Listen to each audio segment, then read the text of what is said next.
Holy smokers, that ain't no jokers. Jokers, I wake up this morning and the public account is up $18,000. Good morning, everybody. Welcome back to Strongman Personal Finance. I'm Christopher Bell, certified public accountant, long-term boglehead investor, author of the book Stop Being a Broke Loser, and hater of Jeremy Lefufu, who pretends like he just always calls the right stocks because he's a stock market genius. But I'm going to show y'all that Jeremy Lefufu is full of crap. Now, why I harp on him? Why am I so mean to him? I mean, he's a nice guy, right? He's got spiky hair and, oh, I must knock my head off. He's just such a great guy. He helps people build wealth. Wrong! If you want to build wealth, you do not pay people thousands of dollars to get access to a Discord. And you do not buy individual stocks with no due diligence. Now, Jeremy Lefufu comes off as this genius stock investor. But I just want to highlight that he also makes freaking terrible calls. And if you listen to him and you lose all your freaking money because of one of his calls, you're going to be down at the truck stop. And I don't want that to happen to you. So instead of listening to this bozo, you need to max your tax advantage accounts and buy total world index funds, okay? That's how you build true wealth, not by gambling on unprofitable speculative stocks. Now let's see what happened with NAT stock, Nordic American Tankers, which Jeremy bought in at about $5 and something. And I think now it's trading at like $2. But he told you, oh, it's a good deal. Literal proof that he's full of crap. So let's go see what Jeremy had to say about Nordic American Tankers and what happened. Boys and girls, I done bought me some more NAT stock. Oh yeah, I bought some at $4.85 a share. Bought me some another 500 shares worth. As of right now, I'm down about 1.91% on this stock. I'm down about $602 on NAT as of right now. And I think I was up like 5 figures at one point when the stock was approaching, $8, $9, somewhere around there. And in terms of my cost basis on the stock, it's $5.35.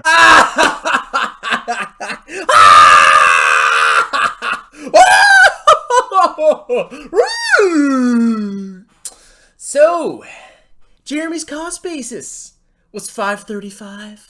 What's the stock at now? $2.35.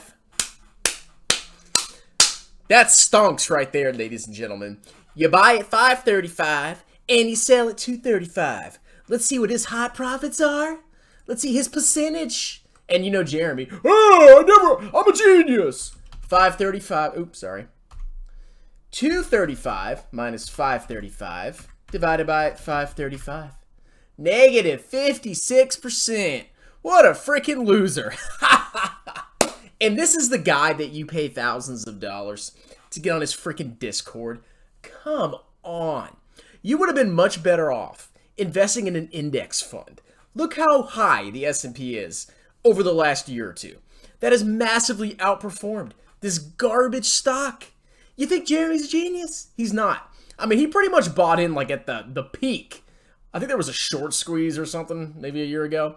Yeah, the peak was 612, over the last 5 years, except, a couple of years ago. 612. So he bought in basically at the peak. And now it's freaking trading at 235. Good job, Jeremy. I'm glad that you led your fans on the right direction instead of telling them to buy index funds in tax advantage accounts. Now let's go watch more footage of Jeremy Lefufu talking about how amazing this stock is, and let's see some of his predictions because he's such a genius. I should preference this with saying NAT stock is a short-term play for me. This is not a long-term investment. This is not a major investment for me. It's a short-term, kind of little more speculative play. I'm basically understanding these companies are going to make a massive amount of money, and I'm probably going to get some pretty good share price gains on this, and I'm going to probably receive some very nice dividend checks on this stock, okay? This is not like a Tesla stock for me, where I build the position, and I'm planning on holding for years and years and years. It's not Tesla, okay? It's none of these other major investments I have in the public account, which is available for everybody in my private group to see every single move I make in there. It's not a Tesla. It's not an FB. It's not a Skyworks Solutions. It's not a Fizzy Get Dizzy, a Cruisy Doozy, or an iRobot, or any of these other stocks. It's not a long-term investment. It's just kind of a short-term play for me, okay? Guys, this is just a short-term play. This is a speculative play. I think these companies are going to make me a massive amount of money. We're going to have huge share price appreciation. What happened, Lefufu? You bought in at $3.35 and now it's at what, $2.35? You see what these people do? They basically entice you by saying, oh, it's short term, there's going to be massive gains. You know, but they're always like, oh, but I'm not a financial advisor and this may not happen. But they pump it up and they get people excited. What do you think his freaking fans did after they watched this video? Massive gains. Share price is going to increase. Going to get some dividends, which we'll talk about dividends in a second. Oh, dividends! Ah! A lot of his fans probably bought in. And now they got freaking screwed because the share price is like 57% lower. This is why I don't like these people, okay? Sometimes they call good stocks. Sometimes they don't. That's with all active managers, okay? But in the long run, active traders cannot beat the market because they pay taxes, both short and long-term capital gains taxes, and transaction costs. And sometimes they just pick the wrong freaking company. And if they're too concentrated, they get annihilated.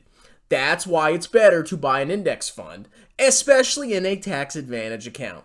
Now let's go see what Jeremy has to say about future dividends, because apparently this company is going to pay a ton of dividends.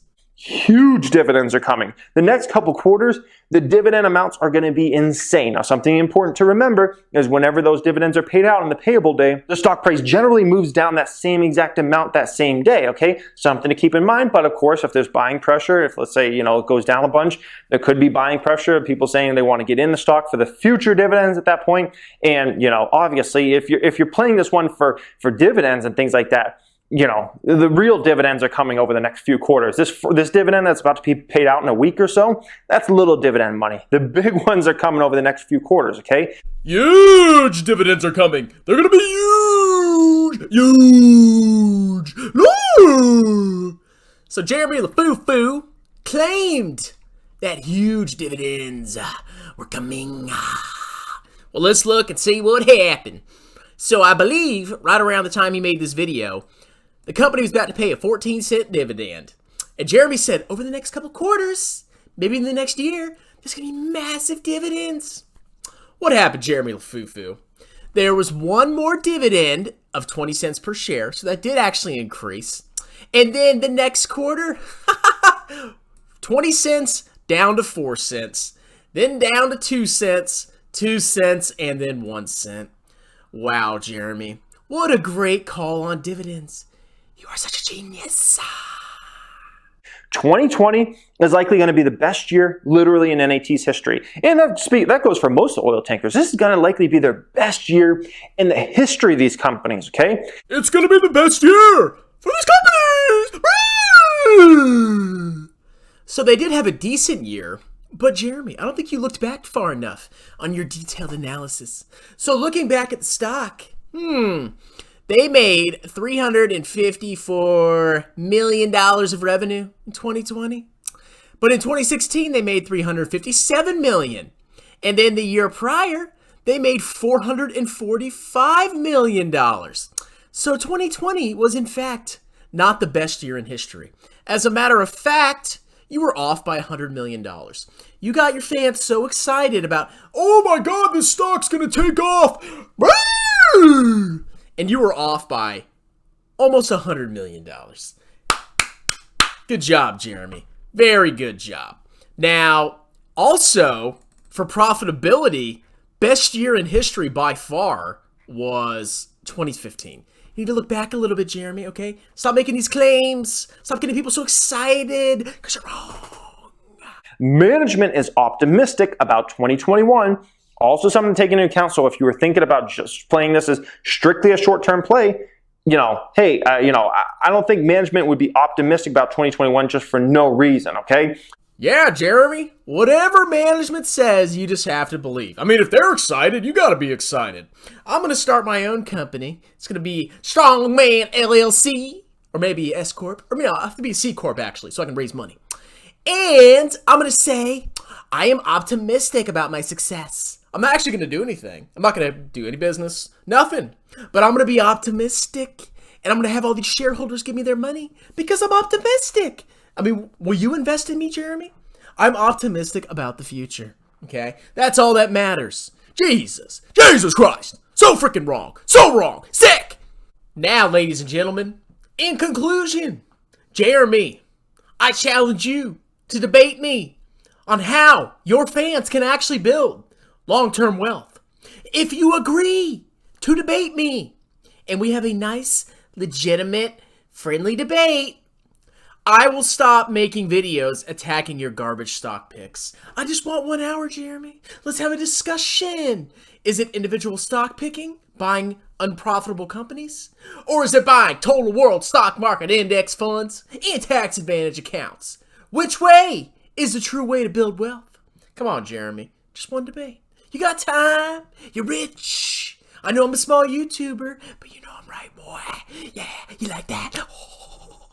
Anyway, that's the challenge to you, Lefufu. You let me know what you think. And for everybody else, like, subscribe, tell your friends about me, and you'll have a wonderful delicious day. Choo!